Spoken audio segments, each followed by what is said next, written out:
This is a production of WKNO Memphis. Production funding for Behind the Headlines is made possible in part by the WKNO Production Fund, the WKNO Endowment Fund, and by viewers like you. Thank you. 3 Shelby County School Board members talk about attendance zones, the demerger, and the budget tonight on Behind the Headlines.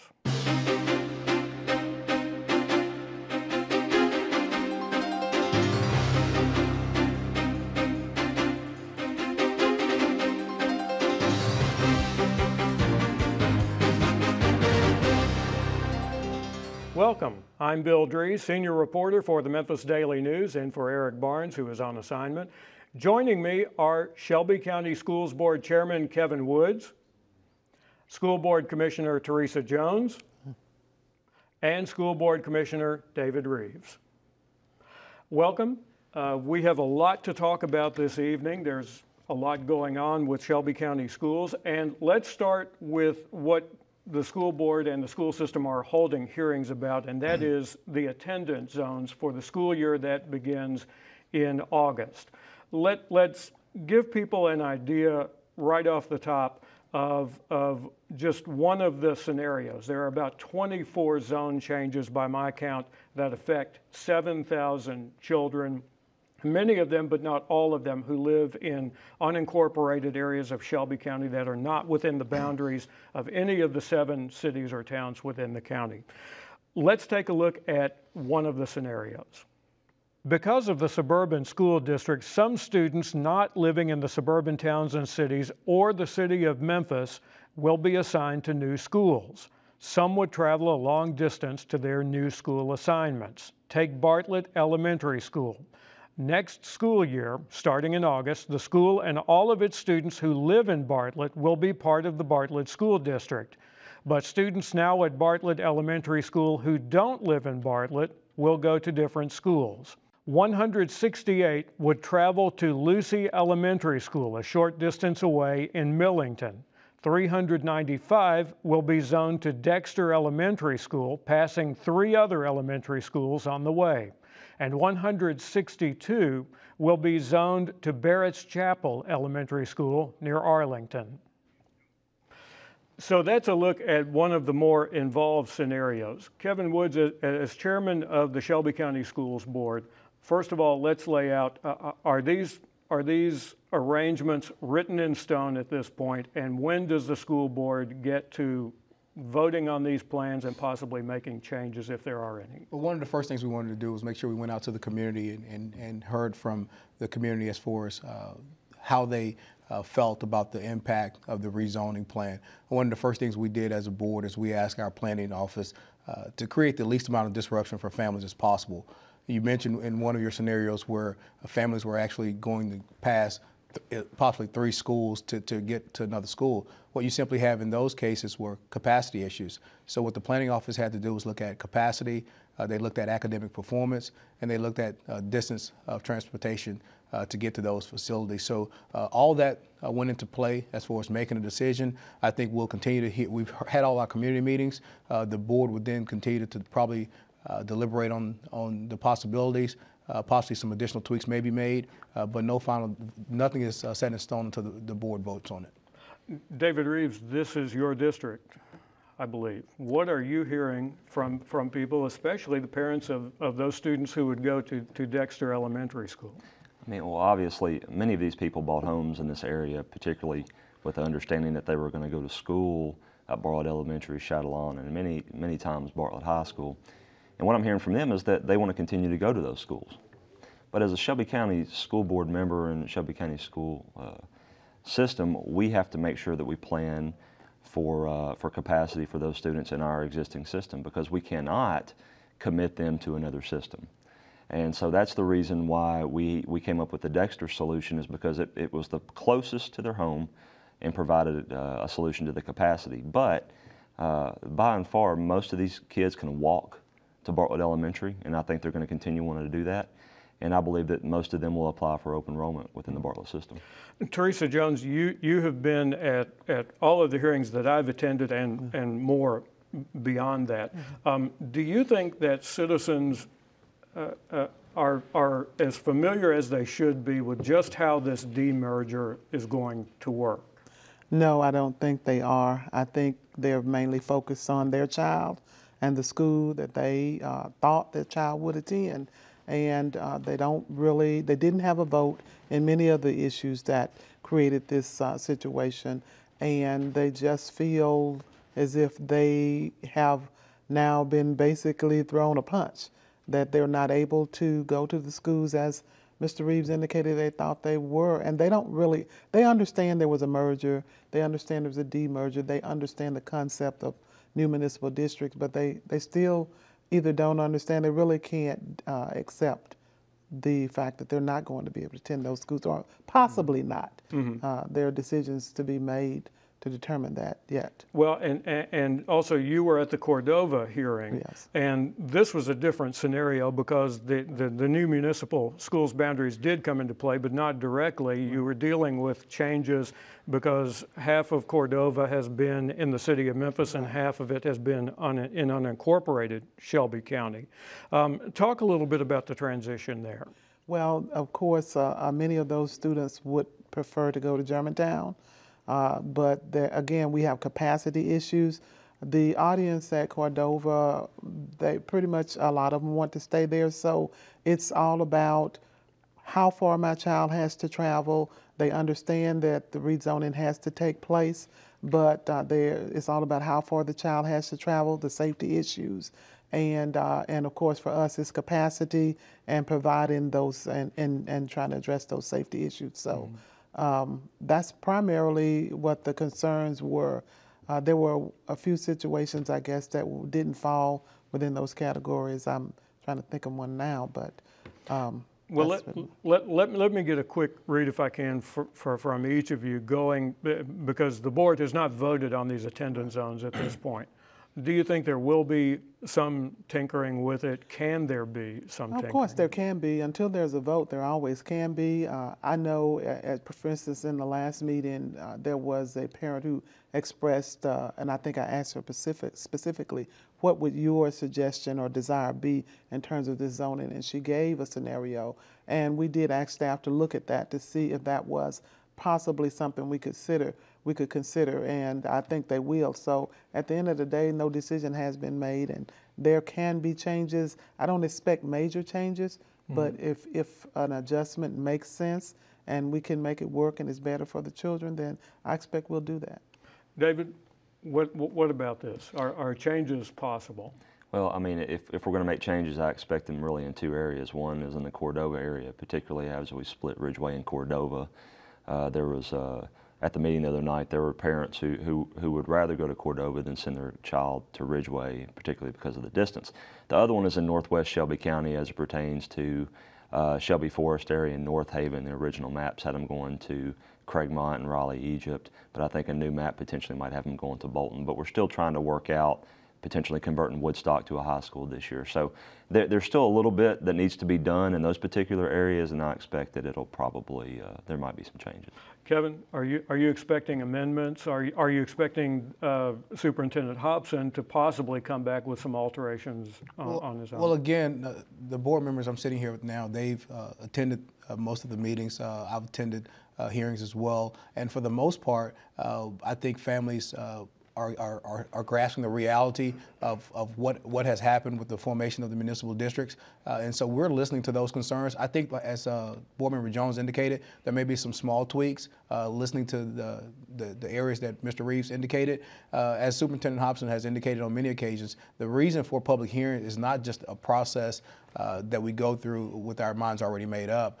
You'll see tweaks based on input from those families and from those communities. And so, yeah, I think there should be some changes. But as Board Member Jones indicated, overall, I think the zoning team did a fairly good job based on what we had to work with. At the end of the day, we had to find a solution for those families to attend a school within the confines of Shelby County school system. And at the end of the day, the municipalities have formed the school system that is of their city. And as you mentioned about Bartlett Elementary, it is in the city of Bartlett. So families who lived in unincorporated Shelby attending Bartlett Elementary before, our goal was to make sure that there was a viable option for those families in the unlikely event that Bartlett says, we don't have capacity for you. We had to make sure that we had solutions for those families. Mm-hmm. Do you think it's unlikely that Bartlett will say we don't have room? They'll probably have room. As I've indicated at the hearings that we've gone to, in addition to creating a plan for families and making sure we're attracting families in unincorporated areas to make sure we have good school options for them, we've also been talking to the municipality, the municipal board members, and making sure that they understood the impact on the families that have gone to these schools for years. Not only in Bartlett, but Germantown and Collier. Many of the municipal leaders have come out publicly and said, hey, listen, we want to have an open enrollment policy to make sure that we have the families that have been going there for many years can continue to still get an education here. Publicly, we understand that they have to say their number one priority are the families that live within those municipalities. But at the end of the day, I think they'll do right by those families and make sure that if they have space to continue to try to attract those families to their schools. And what you'll see from our system is to make sure that we can continue to attract those families as well. Our responsibility is the Shelby County school system, and we should be making sure that we're creating a quality school system. You look at what's going on with the Bolton and Bartlett high school issue. It's pretty interesting watching, principals, leadership within those schools to say, we want your kids, and we don't care if you live in Bartlett, we want you coming to our schools. And I personally think that competition is going to raise all boats. Mm-hmm. Teresa, talk about the competition factor, because I think at some of the hearings I've seen parents who were keenly aware of when the open enrollment periods might be for those suburban school districts. Right. Parents seem to be very well clued into that in some of the areas where these changes take place. Right. Some parents are very informed. Of course, parents want the best school that's available for their child, and it's up to us to make sure that we are providing those services. Community-wide, certain schools have certain reputations, and it's not likely that we're going to change that within the course of this school year or maybe even the next couple of years. So schools that are popular and sought after are going to be popular and sought after by these parents, and the capacity at those schools is going to be pretty much full. Mm-hmm. And so parents are educating themselves, and we've encouraged parents to go to those municipal districts, go to those meetings, go to those principals in those areas and ask what their options are. And that's one of the reasons we wanted to have these meetings, because parents, number one, needed to know what we had planned for the children that they want to educate, and also have time to explore other options. And we've heard all types of scenarios. Private schools, of course, that's an option. Education reform is about change and about choice. And so parents, I think, even in the inner city, are becoming aware that there are choices out there. Whether you like charters or not, there are choices for those parents. So I think parents, as this process continues, are going to be more engaged and more aware and educate themselves what's the possibilities are. Mm-hmm. David, there is the pitch, and then there is the still unfolding reality that involves the funding and the budget to come. And you talked about this in Bartlett several weeks ago, a meeting of the neighborhood council there. And a number of the parents told Keith McDonald, the mayor of Bartlett, they said, look, the principal at Bolton High School is making a really good pitch for our kids. When are your schools going to start telling us what they have to offer? And you made a point about what's going to happen with the budget, because the budget situation is going to continue to be complex. It's going to continue to involve making some hard choices and some priorities here. Well, so what you're finding within the budget this year, and it's kind of hit the news here lately, is significant amount of staffing cuts. And one of the big ones that, as part of the staffing cuts, is changing the classroom size. And Bolton has always, over the last 20 years, has really performed well. A lot of great programs, has an international baccalaureate program there, has been a beneficiary of a desegregation order where a lot of students in Bartlett were sent to Bolton. So for several years, they have had large amounts of students while Bartlett High School has dwindled. As a result, they've had a lot of great programs, theater, IB, all those programs. But the unfortunate part is that we are going to have to make some adjustments. And at the end of the day, we really don't know what the total impact is going to be to some of these schools. We know that some of the classrooms may get larger. We don't know if we're going to have to cut anything out of these schools. So at this point, it's still kind of up in the air.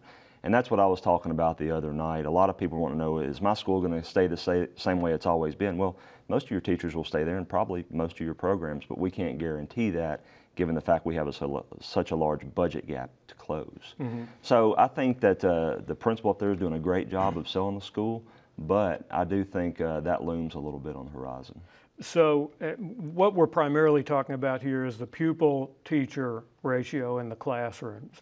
And the way Superintendent Hobson has described it is, in the merger this school year, we've gone to the kind of the middle between Memphis City and Shelby County schools.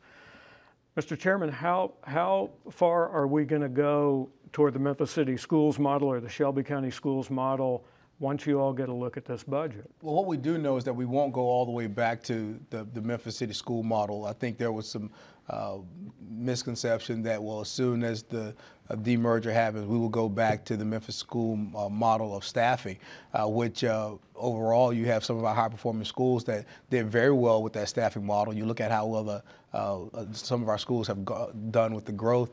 We know that model, although it's not ideal, teachers continue to do what teachers do, which is educate kids. And having a more robust staffing model toward the Shelby County side, teachers were definitely in favor of that. But Superintendent Hobson did indicate that he would probably be looking at somewhere in the middle of where we were this year and where Memphis City was before. Mr. Reeves is right. Obviously, anytime you're impacting the staffing formula, you're impacting the number of kids in the classroom.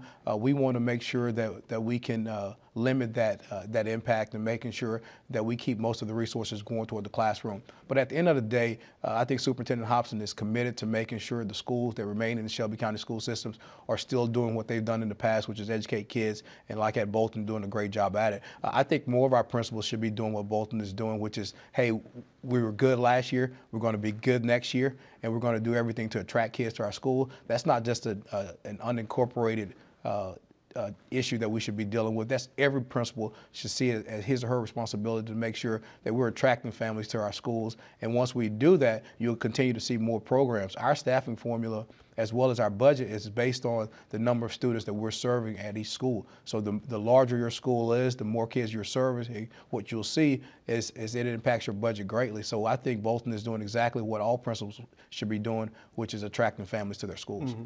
So when you go to vote on the budget, when you get this book and you look at the numbers, where does the pupil-teacher ratio, where is it on the list of your priorities in setting a budget? Well, I think it's extremely high.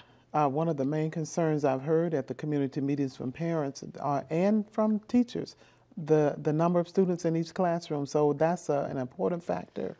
And to the extent that we can maintain smaller classrooms, obviously there will be certain situations we cannot, but it's at the top of the list. I can't say 1, 2, or 3 in terms of ranking, but it's extremely important because it's important to parents, and I think the data shows that has a tremendous impact on the outcomes. How much, we've got a short amount of time left here, and I think we have enough time to kind of get into this, but as a result of parental choice in this through open enrollment, more choices really than parents have ever had within our experience with public education, how much are the choices that they make for this coming school year going to kind of reorient the school system, or will it? Let me start with you, Dan. Yeah, so I think it's just not a one-year journey. I think it's been happening over the past couple of years, and it will continue in the next 5 years. The Shelby County school system will not be the same as it used to be. The ASD will continue to take over schools. We'll have more charter schools. And I think what you'll find at some point in the future is that Shelby County may actually be a small school district compared to what we've been in the past. And but from a funding viewpoint, it impacts us tremendously because what we have to do is we have to scale the district up and down based upon parental choice. And it's not easy when you take a child out of one school or another school and they're not all together, because we can't easily change the number of teachers, right? So we continue to have overhead issues that we try to address, and but I think we're getting better at that. And I think that it has forced us to really adopt a more modern model to where we can scale our system to where it's not as expensive to run from an overhead viewpoint. And it's going to continue to be an issue that we're going to have to work at over the next several years. Kevin, your view on that, and are we heading toward a Shelby County school system that is possibly smaller than we're looking at? Well, I think the fact that the bottom 5% schools, a majority of them are in Shelby County, you obviously know that we're going to be operating fewer and fewer schools. But at the end of the day, I think Superintendent Hobson is committed to the fact that the schools we are running, if we're servicing 140,000 kids or 80,000 kids, at the end of the day, are we doing a great job of educating those kids? I think Superintendent Hobson has stated on many occasions that what we should be doing is making sure we're doing a great job of every kid having a great chance at a quality education.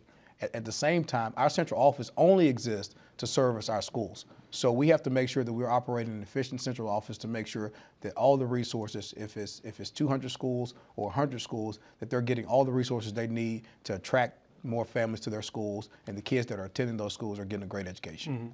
Mm-hmm. Teresa, your view on the impact of parental choice on the school system? Right. Well, in terms of Shelby County school system, I agree.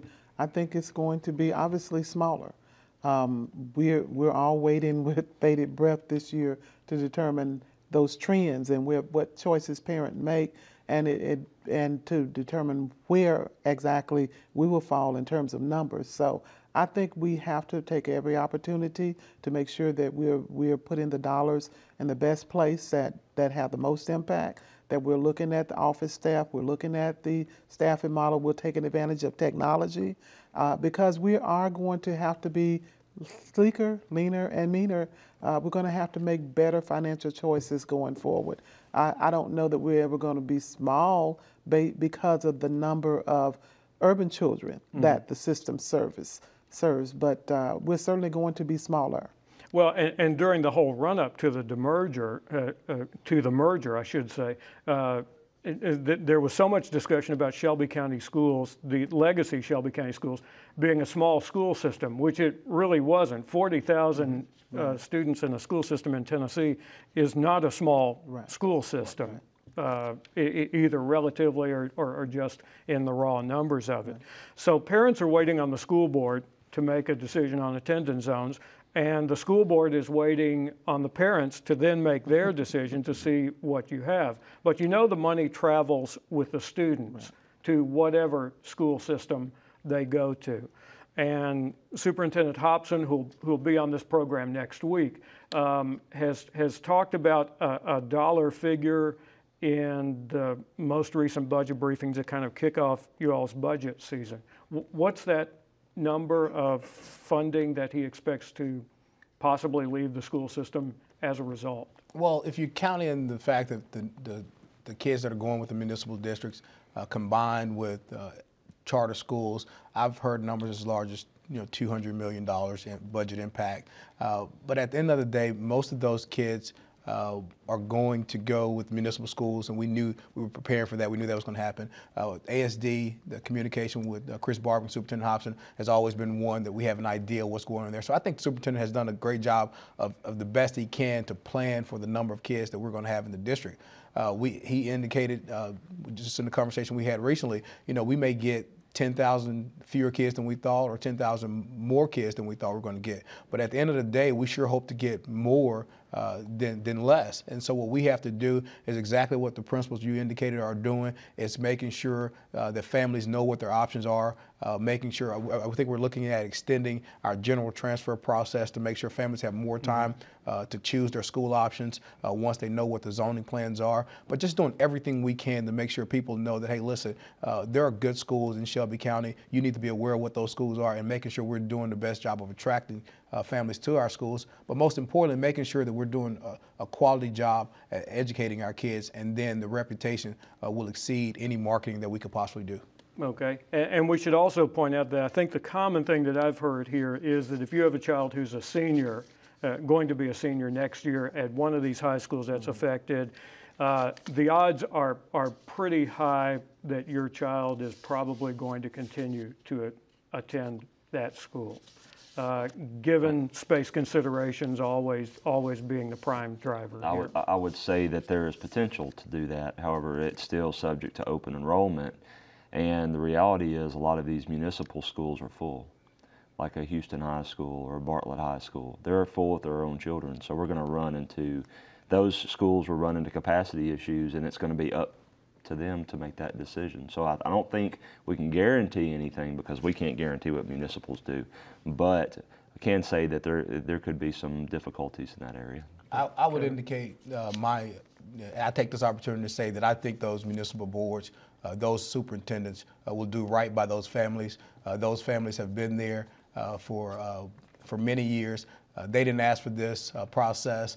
I think those boards will realize that their political interests may lie with those folks that vote for them, but their job as a school board is to educate those kids that are currently at those schools. All right. We'll leave the discussion there. If we had one more school board member here, we would have a quorum and possibly make some decisions, but we don't. Thank you for joining us this evening, and we'll see you next week with Dorsey Hobson.